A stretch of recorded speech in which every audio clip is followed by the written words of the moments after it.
I've been driving a taxi in New York City for 15 years now. 15 long years of navigating the concrete jungle, ferrying souls from one corner of hell to another. You'd think I'd have seen it all by now, but this goddamn city always has another trick up its sleeve. My name's Julius Castor, and I'm about to tell you why I can't sleep at night anymore.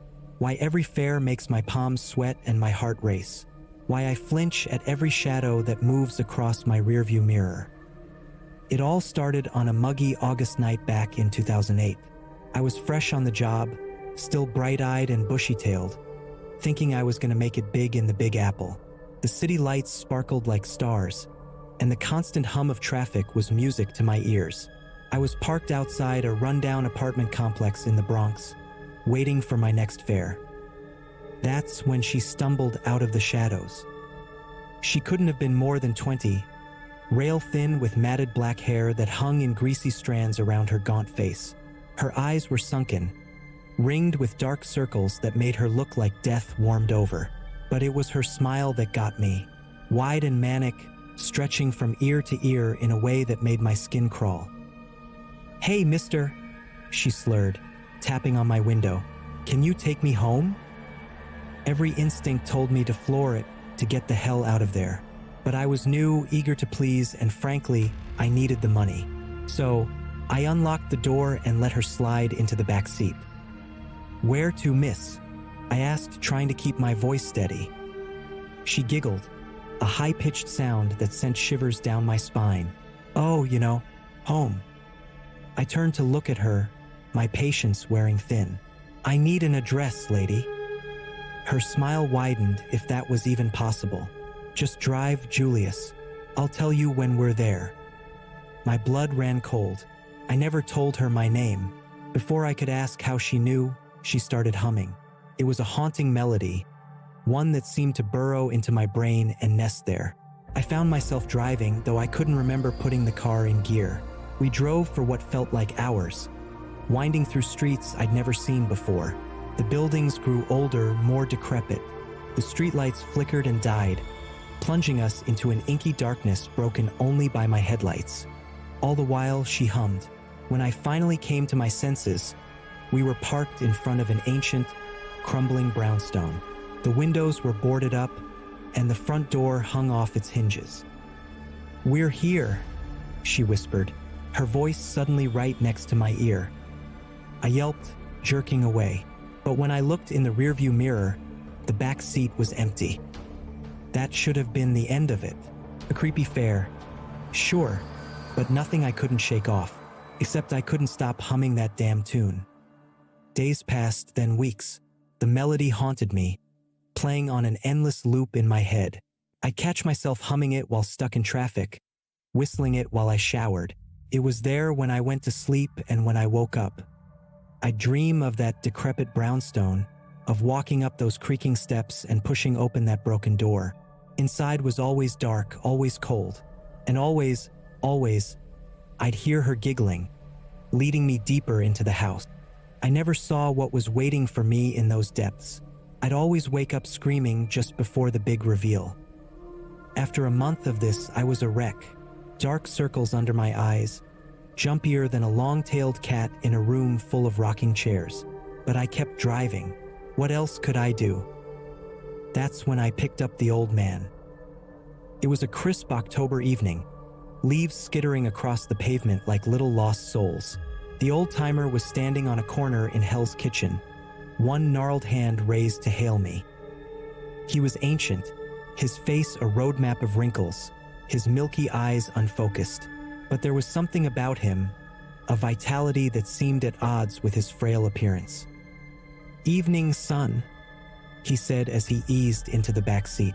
His voice was like gravel in a blender. "Take me to Greenwood Cemetery, if you would." I nodded, pulling away from the curb. "Bit late for a visit, isn't it?" I said, trying for some light conversation. He chuckled, a dry, rattling sound. "Oh, I'm not visiting, son. I'm going home." I froze, my hands tightening on the wheel. "Not again." "You seem troubled, Julius," the old man said. I didn't bother asking how he knew my name this time. Seen something you can't explain? I stayed silent, focusing on the road ahead. It's the girl, isn't it? He continued. The one with the smile and the song. I slammed on the brakes, the taxi screeching to a halt in the middle of the street. Horns blared around us, but I didn't care. Who are you? I demanded, spinning in my seat to face him. How do you know about her? The old man's face softened, a look of pity crossing his weathered features. Oh, my boy, you're not the first she's marked, and you won't be the last. Marked? What are you talking about? He sighed, suddenly looking every one of his many years. She's been haunting this city for longer than I've been alive. Takes a ride, plants her song, and waits. Waits for what? For you to go back to that house, he said, his milky eyes somehow managing to bore into mine. She feeds on curiosity, you see, on the need to know, and once you step inside, he trailed off, shaking his head. What happens if I go inside? I asked, my voice barely above a whisper. The old man smiled, and for a moment, I saw an echo of that girl's manic grin. Why don't you find out? When I blinked, he was gone, just gone, as if he'd never been there at all. I sat there for a long time, ignoring the angry honks and shouts from other drivers. My mind was reeling, trying to make sense of what had happened, what was happening to me. Part of me wanted to forget it all, to push it down and pretend it never happened. But that damn song was still there, still humming away in the back of my mind. And now, added to it, was the old man's challenge. Why don't you find out? I knew I shouldn't, knew it was probably a trap or worse, but the need to know, to understand what was happening to me, was overwhelming. Before I knew what I was doing, I was driving. The streets blurred past, familiar landmarks giving way to unknown territory. Somehow, some part of me remembered the way. And then I was there, staring up at that dilapidated brownstone. It looked even worse than I remembered, a dark wound in the fabric of the city. I sat in my taxi for what felt like hours, my hands clenched on the steering wheel, my heart pounding in my chest. The song in my head had grown louder, more insistent. Finally, I opened the door and stepped out. The street was silent, empty. Not even the usual background noise of the city reached this forgotten corner. As I approached the house, the porch steps creaked under my weight. The broken door swung open at my touch, revealing a yawning darkness beyond. I stood on the threshold, every instinct screaming at me to run, to get back in my taxi and drive until I ran out of road. But the song called to me, and I knew with a certainty that chilled me to my core that I had to know, had to see. Taking a deep breath, I stepped inside. The door slammed shut behind me, plunging me into darkness, and somewhere in the depths of the house, I heard her giggle. "Welcome home, Julius," she said. "I've been waiting for you." The darkness inside the house was absolute, a living thing that seemed to press against my skin. I fumbled for my phone, desperate for any source of light, but my pockets were empty. Had I left it in the taxi, or had it simply ceased to exist in this place? "Julius," her voice whispered, seeming to come from everywhere and nowhere at once. "Come find me." I stumbled forward, hands outstretched, feeling my way through what I assumed was a hallway. The floorboards creaked beneath my feet, and I could have sworn I felt them shift, as if the house itself was alive and moving. As I ventured deeper, memories began to surface. Not my own, but vivid flashes of lives I'd never lived. I saw a young woman in a flapper dress, giggling as she climbed into a Model T taxi, a businessman in a 1950s suit, checking his watch impatiently as he hailed a cab, a punk rocker with a mohawk, stumbling drunkenly into the back seat of a yellow checker marathon. All of them ended up here in this house, all of them lured by that damn song. I don't know how long I wandered through that impossible space. Time seemed to have no meaning here, but eventually I found myself in what must have been the living room. Moonlight filtered through cracks in the boarded-up windows, casting long shadows across the dusty floor. And there she was, sitting in an ancient rocking chair, still humming that haunting melody. "You came," she said, her voice filled with childlike wonder. "They always come, but I'm always surprised." I wanted to run, to scream, to do anything but stand there, but my body wouldn't obey. All I could do was stare at her terrible, beautiful face. "Why?" I managed to croak out. "Why me? Why any of us?" She tilted her head, considering the question. "Why does anyone do anything? I'm hungry, Julius. And you, all of you, you feed me so well." As she spoke, her form began to shift. Her skin rippled and flowed like wax, her features melting and reforming. One moment she was the young woman I'd first picked up, the next an old crone, then a child, then something else, something that hurt to look at. "What are you?" I whispered, though I wasn't sure I wanted to know the answer. She laughed, and the sound echoed through the house, through time itself. "I'm the fare you pick up on a rainy night. I'm the shadow in your rearview mirror. I'm the song you can't get out of your head." She stood, moving towards me with an unnatural grace. "But most of all, Julius, I'm hungry." As she reached for me, I found my paralysis broken. I turned and ran, crashing through the twisting hallways of the house. Doors appeared and disappeared, stairs led to nowhere, and all the while, I could hear her laughing, getting closer. I don't know how, but I found myself back at the front door. It was open now, showing the street beyond. My taxi was still there, a beacon of normality in this nightmare. I burst out of the house, gulping in the night air like a drowning man. I threw myself into the driver's seat, fumbling with the keys. As the engine roared to life, I looked back at the house. She stood in the doorway, her form still shifting, still changing. But her smile, that terrible, wide smile, remained constant. "See you soon, Julius," she called as I peeled away from the curb. I drove for hours, putting as much distance between myself and that house as I could. When the sun finally rose, I found myself in a part of the city I didn't recognize. My phone was in my pocket, as if it had never been gone.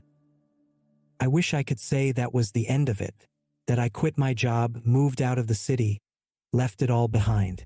But New York has its hooks in me, just like that thing in the house does. So I keep driving, night after night, fare after fare, and I wait for the next passenger who hums that song. Wait for the next address that doesn't exist. Wait for the next time I'll have to face what lives in that house. Because I know now it's not a question of if, but when. This city has a hungry heart, and sooner or later we all feed it. In the years since that night, I've had my share of strange fares. Each one leaves its mark, another scar on my psyche, another reason to look over my shoulder. There was the businessman who got in my cab near Wall Street, his expensive suit immaculate except for the dark stains on his cuffs. He spent the entire ride muttering about numbers and sacrifices, his eyes never blinking. When we reached his destination, a nondescript office building, he turned to me with a smile that was all teeth and no warmth. "Want to know the secret to success, driver?" he asked, his voice a dry whisper. Before I could respond, he leaned in close. "It's simple. You just have to be willing to cut out the competition. Literally." He left a generous tip, along with a business card that turned to ash when I tried to read it later. Then there was the old woman I picked up outside a cemetery in Queens. She climbed into the back seat with a grace that belied her apparent age, a small wooden box clutched to her chest. "Take me to the river, dear," she said, her voice cracked and dry like autumn leaves. As we drove, she began to sing, not the song that still haunted my dreams, but something older, a lullaby in a language I didn't recognize. The temperature in the cab dropped, my breath fogging in the suddenly frigid air. When we reached the East River, she asked me to help her to the water's edge. Against my better judgment, I agreed. As we stood on the bank, she opened the box. Inside was a small, mummified hand. "My son," she explained, her eyes filled with an ancient sorrow. "He's been waiting a long time to come home." She tossed the box into the river, and for a moment, I swear I saw a child's face in the water, smiling up at us before it disappeared beneath the waves. But perhaps the most unsettling fare came on a foggy night in the meatpacking district. A man flagged me down, his features obscured by the mist and a wide-brimmed hat.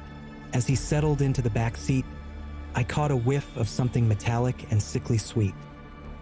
"Where to?" I asked, trying to get a better look at him in the rearview mirror. But no matter how I adjusted it, his face remained in shadow. "Just drive," he said, his voice a low rumble. "I'll tell you when to stop." We drove in silence for what felt like hours, the city outside becoming unfamiliar, twisted. Streets I'd known my whole life suddenly led to places that couldn't possibly exist in New York. Finally, he told me to stop. We were parked in front of a massive warehouse, its windows dark and broken. "What is this place?" I asked, a sense of dread growing in the pit of my stomach. The man chuckled, a sound like bones grinding together. "It's where I work, driver. Where I process things."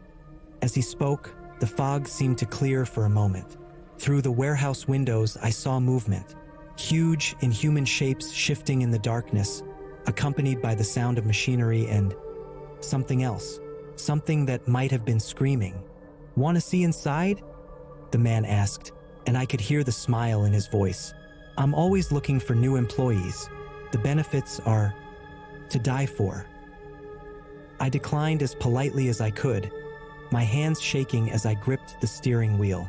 He laughed again as he got out, tossing a handful of bills onto the seat. "Your loss," he said, "but if you change your mind, you know where to find me. We're always open." I drove away as fast as I could, the money he'd left behind feeling cold and somehow damp in my pocket. When I finally worked up the courage to count it later, I found it was exactly double my usual fare, not a penny more or less.